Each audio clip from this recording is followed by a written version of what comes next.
what we're seeing in Kansas and what the Economic Research Service is showing in their data as well is that as there's an increase in dollar stores, there's an increase in super centers, we're actually seeing a decrease in independent grocery stores and locally owned grocery stores.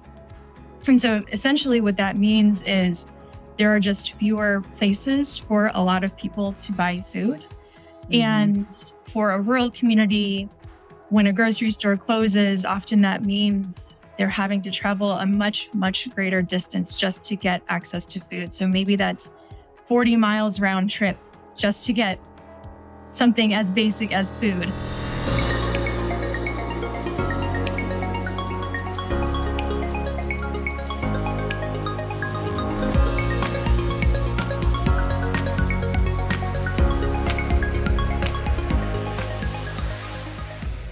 Hello, everyone, and welcome to another episode of The Rural Impact, the place to come if you're curious about connecting the dots between policy and absolutely rural everything. We're trying. I'm Michelle Rathman, and it's really with sincere gratitude to have you join us today for our third episode in our Food for Thought series, where we've been tackling the complex matter of food security and food insecurity for millions of rural people across the U.S. But before we get started today, and speaking of being curious, would you like to learn about how to amplify the impact of your rural work? Well, if so, then we'd like to have a conversation with you.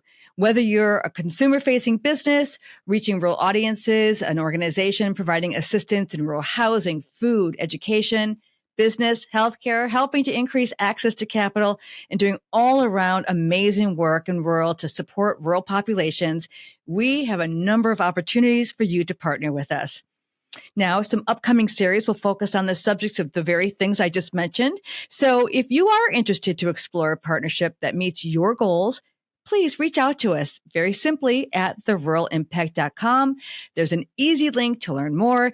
And while you're at it, go ahead, locate the channel you like to listen to your podcasts on, and just hit that subscribe button so you'll get your episodes in each series automatically. Okay. With that said, on the subject of partnerships, today is my distinct pleasure to shift from focusing on challenges because remember, we've talked a lot about, for example, assistance programs that urgently need support from Congress and state legislators. We've talked about strategies for you to become an advocate. We've also talked about tools that are designed to help identify food and grocery store insecure areas based on census tract data. And now we'll round out this series by shining a light on partnerships that provide needed infrastructure and guidance to help close those healthy food access gaps. So earlier, I had a chance to sit down with Erica Blair, and Erica is an extension specialist with Kansas State University, and she happens to be a program manager for both the Rural Grocery Initiative and the Kansas Healthy Food Initiative.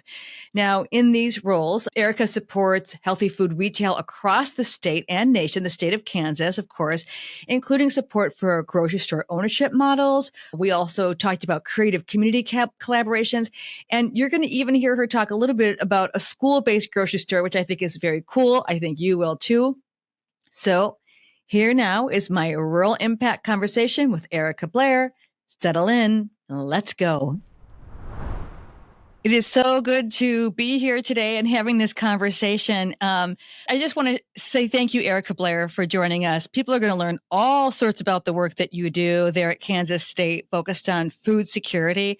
And, you know, as I've said, this is our third episode in this series, and we've talked a lot about food insecurity. And I'm loving the idea that today we get to flip the switch a little bit and talk about what is it that makes us food secure. So before we get started, I do want to read something because, as I said, you'll hear a little bit later from Erica in just a few moments about the work that they're doing. But I did a lot of research on this for this series, and I came across a document. I'm going to read it here. That was put out in September of 21, not too long ago, grocery store considerations for city leaders. And I just wanted to read just a little bit of the introduction, and I'm skipping forward a bit because, as you know, anyone who listens to this podcast, and for that we are grateful, I think that we have to tackle these problems in totality. And we use the word holistic and whatnot, but whatever it means to you, we have to start looking at our problems, our challenges, I should say, from all sides, and food security is one of them. So I'll just read you this for just a moment. In hundreds of neighborhoods across the country, nutritious, affordable, and high quality food is largely missing. Studies that measure food store availability and the availability of healthy foods is nearby stores find major disparities in food access by race and income and for low density rural areas, which is what we're talking about. It goes on to say very briefly, the presence of stores selling healthy, affordable food makes it possible for neighborhood residents to eat and consume a healthful diet. While the grocery store is just one strategy in enhancing access to healthy food, it is perhaps the most powerful and most equitable food system strategy for improving healthy food access. And I don't think you could find a single person who could poke a hole in that story.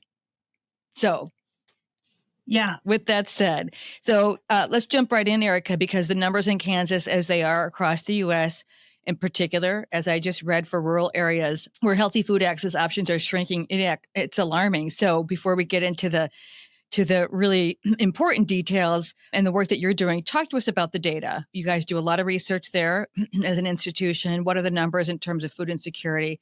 And we talked in our last episode a little bit about grocery store deserts, just in terms of how to collect the data, but give us kind of an overview, if you will, please.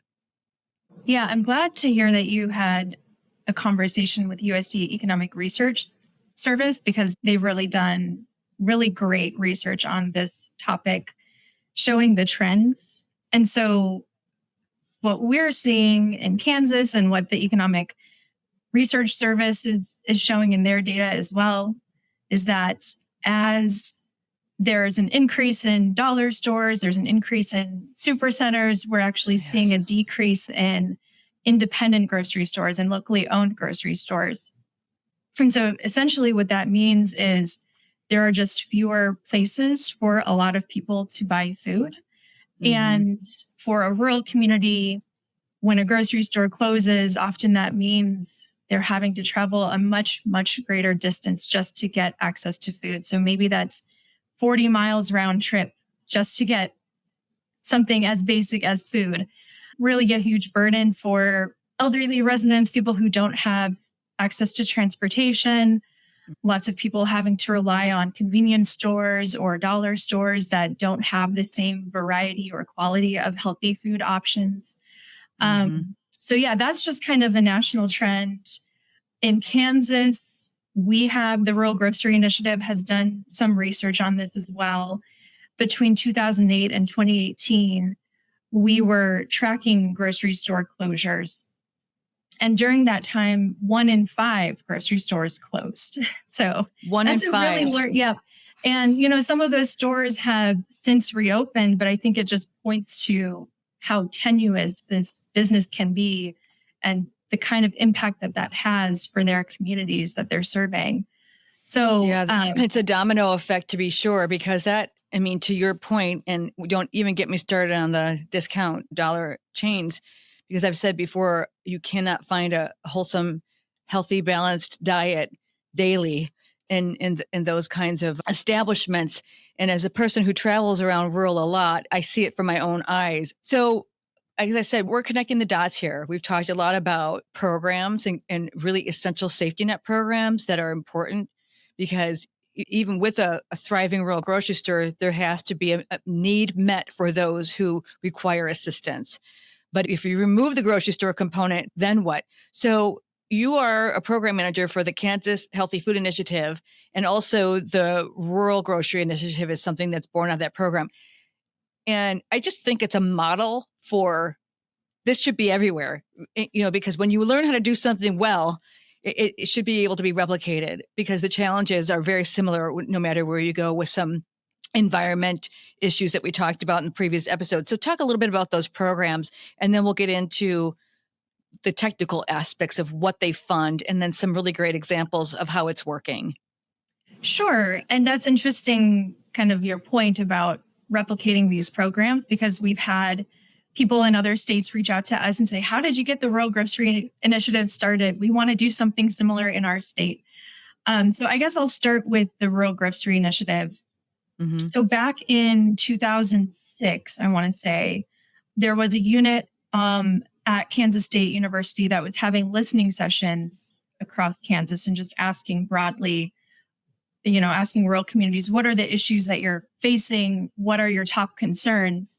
And the thing that kept coming up again and again and again was the concern for the viability of their local grocery store. And they really recognized the importance that it had, really considered it to be an anchor institution for their town. And they wanted to see, what can we do to help retain this business or even attract a grocery store here, open a grocery store here if they didn't have one already. So it was really out of those conversations, listening sessions, that RGI was created. So RGI has been around since about 2007. I read that time. So quite a bit. So you've got your sea legs, as they say. Yeah. So really, since then, we have been providing what we call technical assistance. So providing informational resources, developing resources, pointing people in the right direction if we don't have the proper expertise. And so helping existing grocery stores as well as communities that want to open grocery stores. And various educational programming. We have the National Rural Grocery Summit every other year, which we're going to be announcing very soon, which we're really excited about. And just kind of helping build connections with grocers. So we're doing a lot of that type of work. And then with that, we also partner with the Kansas Healthy Food Initiative. And that began in 2017. And so the Kansas Healthy Food Initiative is kind of what's broadly known as a healthy food financing initiative, an HFFI. That's right. Okay. And there are programs like this across the country, essentially programs that are financing food retail outlets, specifically in low resource and underserved areas. Some of them are funded by the state, by their state government. Some of them are funded by foundations, which is the case for the Kansas Healthy Food Initiative. There's also the national HFFI. So it's this broad, it's a type of program and that is meant to help these retail outlets overcome some of those capital barriers. So we provide funding in the form of loan grant mixes. We're primarily working with grocery stores, but we also work with farmers markets and even producers that sell to grocery stores, helping them with purchasing equipment or building renovations or building construction, that type of thing. You know what I think is so interesting, because we were talking earlier, I've been to a lot of rural communities, and someday I need to write just kind of a little mini book about the food access that I see in rural places. And I won't name the places, but I think about, we say something about critical access hospitals. If you've seen one critical access hospital, you've seen one. And I think if you've seen one rural non-chain, there are no chains at rural grocery store, you have seen one, because they're serving different populations, different economic mix. And so I guess one question I have for you, and it may seem so obvious, but what have you seen in terms of the prevalence of food insecurity because of a closure of a grocery store? And, I wonder how much, I know what happened in the town next to mine, the locally owned, in the family for 60 or 70 years grocery store closed because they could not take the one person left in the family to run it, said, can't do this anymore, and left. And we just found out, fortunately or unfortunately, we do have a national name coming in to take its place, but it wasn't the same as people recognizing To-Go-In's very charming name, to go in and know everybody's names. So I'm just curious about how much food insecurity has been born out of, it's great to have a locally owned, a family owned, but then what happens when there's no planning? And I suppose that's where you guys fill in some gaps, provide resources. That's a really big issue. And it's really not just in the grocery industry. It's in businesses across the nation, across industries, this issue of business transition planning or succession planning. There are just a lot of business owners who are getting ready for retirement, and planning for their transition is not easy. The Small Business Development Center recommends that business owners plan for 5 years before their transition. That's how long it takes. There's a lot of steps to this process. I believe it. So we've gotten a lot of calls in our office saying from community members who are concerned, for instance, the grocery store is closing or they're planning on closing in a couple months. What do we do? And a couple months is really not enough time. I mean, I guess in some cases it can be done, but it's just not ideal. And when the planning hasn't happened, that's when we see that oftentimes the business will just shut its doors. And then all of a sudden, really abruptly, the community doesn't have access to healthy food. So yeah, it can be very devastating when that happens. Very similar path to many rural hospitals. Mm-hmm. And it sends communities into a panic. And I see such similarities. It's interesting, though. You all have a paper that's Hometown Grocery Store Fact Sheet. And I think when we talk about economic impact for a community, so it's more than, although primarily it is designed to ensure that every person living and wanting to stay in their community and not having to travel long distances, that is primarily the focus. But in this report, and I don't have the date in front of me, but it says that economic benefits of independently owned retailers return more than 3 times as much money per dollar of sales to the community than discount chain competitors. $644,000 to local economies, on average of 17 local employee or jobs, $135 million in state and local tax dollars across Kansas. This is Kansas specific, and capture the SNAP and WIC stimulus benefits. There's a lot of compelling reasons to help sustain that model. Yes. And when you were referencing the guide that we created earlier in this conversation, you were talking, it was the considerations for city leaders. The reason why we developed that is because we've seen more and more city leaders, economic developers reaching out to us as well, because they understand if we don't have a grocery store in town, it's going to be very hard to attract and retain residents. So that's another impact, not to mention the other ones that you listed off in terms of the economics. But then there's also so many intangible impacts as well that we have seen. We really consider them to be these critical gathering spaces for a lot of rural communities as well. Some of these rural communities, we're talking very, very small, they may not have a cafe, or they may not have a library, or places where people can kind of naturally come together and gather. And a grocery store oftentimes is providing that. They'll have seating areas, or they'll have a deli. There are other ways that we've seen grocery stores get involved in the community too. Like there's a grocery store in Kansas that has a monthly music night. I love it. And so, yeah, just that kind of community engagement and really the care that these grocery store owners have for their community and the responsibility that they feel for their community is irreplaceable. Right. It's just... Yeah.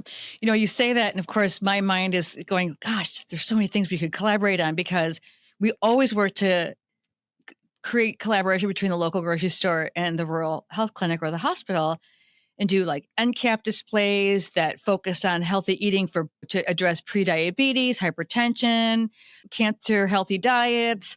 I just see so many opportunities because there's such intersections between food and what we ingest in our health. So we should talk another time, but let me just get back to this, but because I think it's important for us to understand some of the impacts. So would you mind just your website is filled with examples. One could get lost in reading about them. Those are stories. And could you just give us a snapshot of a few of your, you don't have to disclose where or when if you choose not to, but just so that people understand, connecting the dots. Listen, there's this innovative program, meeting a need, collaborating with partners, and we'll talk about partners in a moment. And then you've got someone who's inquisitive, like a mayor or community business leader, and they work with you. And then realizing there are a lot of steps, and I want to talk about the process. Just give us a snapshot of some of the really aha success stories that come to your mind. Yes, I will say I am continually learning and inspired and kind of in awe of what a lot of rural communities are doing, because they're being very, very innovative and using the assets that they do have in their community to make this work. We've seen a lot of innovative partnerships, innovative ownership models for grocery stores. So some of those partnerships, I guess, public-private partnerships where maybe there's a grocery store business owner who owns the grocery store and the inventory and all of that. And then the city owns the building and the equipment, and they're partnering where the city is helping to maintain that structure. Brilliant. We've seen that in various forms, not just with city government, but economic developers and community foundations as well. There's a school-owned grocery store in Kansas. Lots of several cooperatives in Kansas as well. So cool. Yeah. So lots of cool innovation happening in this state. I remember interviewing, now you're jogging my memory, when I was working on National Health Day and writing the Community Star Stories, I featured a rural grocery store initiative in Kansas. And I'm trying to remember, I'll go through my memory bank and remember what that is. But yeah, I think those are all. And if one can do it successfully, others can. So let's just talk about, for our listeners who are curious, and I'm sure there are plenty saying, well, first of all, I think it's important for people to understand if their grocery store is vulnerable. Would you say that's like an important first step, is for community leaders to understand the financial viability and the financial health of their local grocery store? But when they do understand that, or the obvious is that they've closed or they've announced they're closing, for those who are curious about exploring like where to start and what their eligibility is, because I'm sure there's some definite, I won't say hoops, but I'm sure there's some definitive steps that must happen before a project is even allowed to get to the point where there's footing. Yeah, I think a good place to start, especially if it's a situation where like the grocery store has closed, let's say, or the community's trying to reopen a grocery store, is to start by having a conversation with the community. We see that as being really successful, or assisting with the future grocery store success, to help in the beginning get buy-in for that grocery store. Okay. So asking the community, what do you want in a grocery store? What would it take for you to shop at this grocery store, and really tailoring to that specific community, because all communities are different.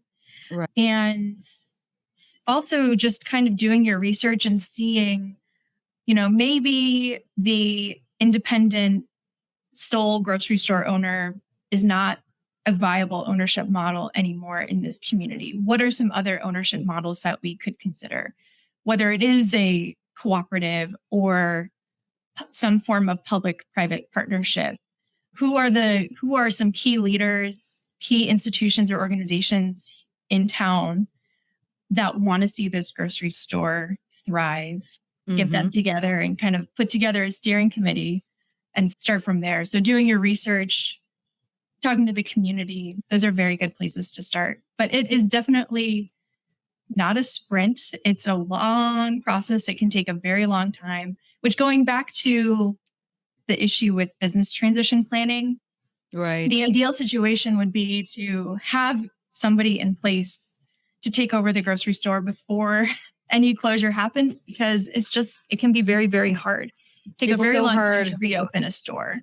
It's like cleaning up after a train wreck. I mean, that's a really harsh analogy, but I see it that way. It's interesting that you say that, because I mean, in my mind, and Erica, I mean, I don't want to like have you catch you off guard here, but I'm just thinking, and I said this in my previous interview, I think rural health organizations are in a very unique position to share data.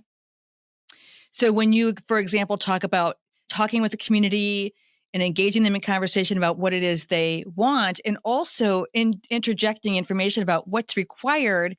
And when you think about those community spaces and people to gather, it's wonderful to bring in, cafe and things like that. And also the grocery store being a hub for the number one word in our conversation is healthy food initiative. And what could rural health organizations do to help lead maybe these conversations because they know the health disparities that are coming in.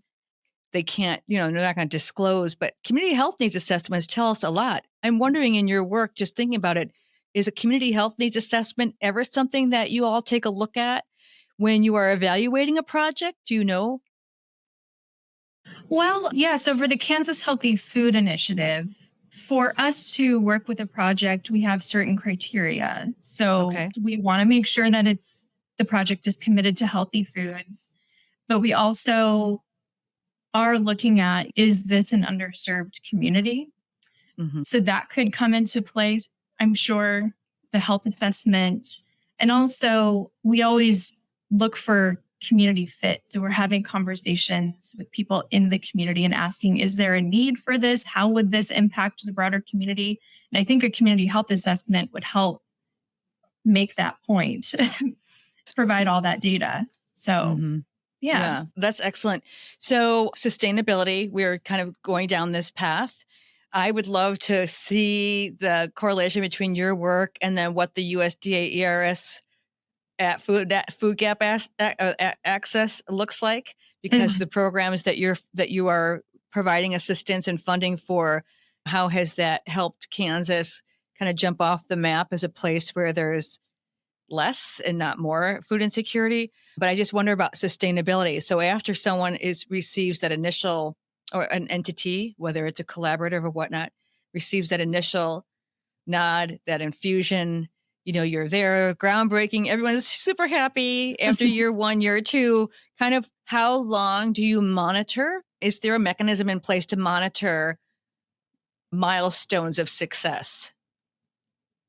We do go back and check in, I suppose you could say, to Mm-hmm.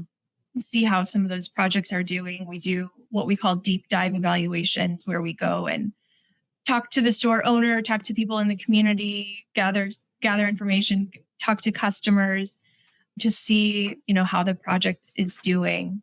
But overall, I think, yeah, some of that sustainability comes back to some of the things that we've already talked about in terms of community support and making sure that there's a lot of engagement with the community on several levels, having strong relationships and buy-in. That's really, really key. And also these stores they have a lot of tough competition with dollar stores and super centers. So they really have to make sure that they're standing out in some way and differentiating themselves. I like that. One way that we've seen that is through the products that they offer, like local food. A lot of those larger chains just they don't have that availability as much as a local grocer could have. So yeah, having those other options, or co-locating with other businesses, or providing hot lunches or a deli, some of those additional offerings have made some of those projects very successful. And being able to do so, to a much earlier point about it being affordable, because you and I also talked earlier, and I have told this story before, when we go and we are talking about policy here, and I think it's important for us to understand how to effectively advocate for access to healthy food. I work in a lot of rural communities where there's heavy duty tourism in, major parts of the year, and the items on the independent retail grocery store are so darned expensive. It makes it really challenging for people. So I think there's a lot to be said about striking a balance of profitability and affordability, which we won't get into. But the last question I have for you is, again, someone has to start the conversation. And at the end of the day, some of the funding, and we didn't really get into because I know there's a whole real healthy food financing kind of entity as well. But, at the end of the day, people have to be able to advocate for their own community. And everything you share with us today is so local. And so if there is a message to our listeners out there, what would be, in your mind, a conversation starter that puts this topic more at the table, to use a little bit of a, pun there, more at the table for communities, even if you don't hold a position of leadership, to advocate for healthier food versus sit back and hope that the problem goes away or it gets solved, because we know that's just not going to happen. doesn't fix itself. So how can people start the conversation? I think by sharing, I think personal stories go a really, really long way. I think that we have plenty of data to back this up, the need for food outlets, healthy food outlets, all of the, economic benefits, all of the health outcomes that can be either good or bad. Good if you have access to healthy produce, but not so good if you only have access to convenience store offerings, packaged foods, right? So the data is there, but I think that telling the story of how this affects you personally, that goes a really long way. And that is the kind of thing that sticks in people's minds too. So I guess if I had any advice to share, it would be that make it personal.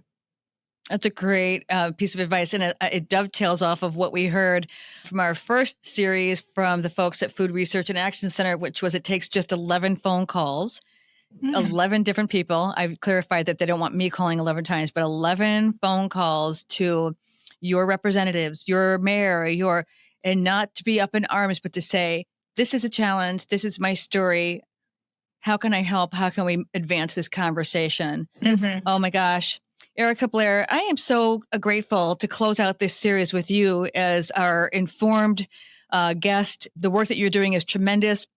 We are going to have your links to some of the tools that you've talked about here today on our website when this particular episode drops. You are welcome to share your news and things that are happening with you anytime. So thank you for joining us. It's been wonderful to have you here. Thank you. This is a wonderful conversation. Thank you so much. And for our listeners, I just, again, want to thank you for joining us for another series of The Rural Impact. We've got a lot of great things coming up. So as I always say, I encourage you to subscribe. That's important to us. And we really want your feedback as well. And I want to share with you, when you reach out to us on social, where you can find us very easily at The Rural Impact, share stories with us because we will read about you. We will share your stories. We'll vet them first, of course, to make sure you're not, pulling our leg. But we want to be able to share the good news as well as the challenges, opportunities. As I always say, these are not light subjects. Our number one goal is to help enlighten you. And we hope through this conversation and this entire series that we have done that. I want to just close out by thanking Bria Corsaro, our associate producer. She does a wonderful job working side by side with me and others, and also Sarah Staub. She's creative, our engineer. She does all the graphics. And of course, to Jonah Mancino for doing such a wonderful job on our original music score that he's done for this podcast. We mean business. So again, thank you for joining us. And we're going to talk to you the next time on a new episode of The Rural Impact. Take good care. 736 million. That is the number of results returned when searching rural America online. From the census to housing, poverty, and prosperity, from transportation to food, water, energy, education, of course, elections, employment, and healthcare, the policies involved with each of these impact rural populations differently than non-rural ones, and that's why we're here. Now, if you're part of an organization making an impact in rural and you'd like to expand your rural reach, we invite you to explore opportunities to partner with us. Your support not only helps us conduct and share important conversations about the issues impacting over 60 million rural lives, but will also help you engage people, communities, and rural-serving organizations that you want to connect with. Explore the opportunities to expand your rural reach. Visit us at theruralimpact.com. That's theruralimpact.com, and look for our partner opportunities page. And be sure to subscribe on Apple, Google, Spotify, or YouTube. Let's keep it rural and make an impact together.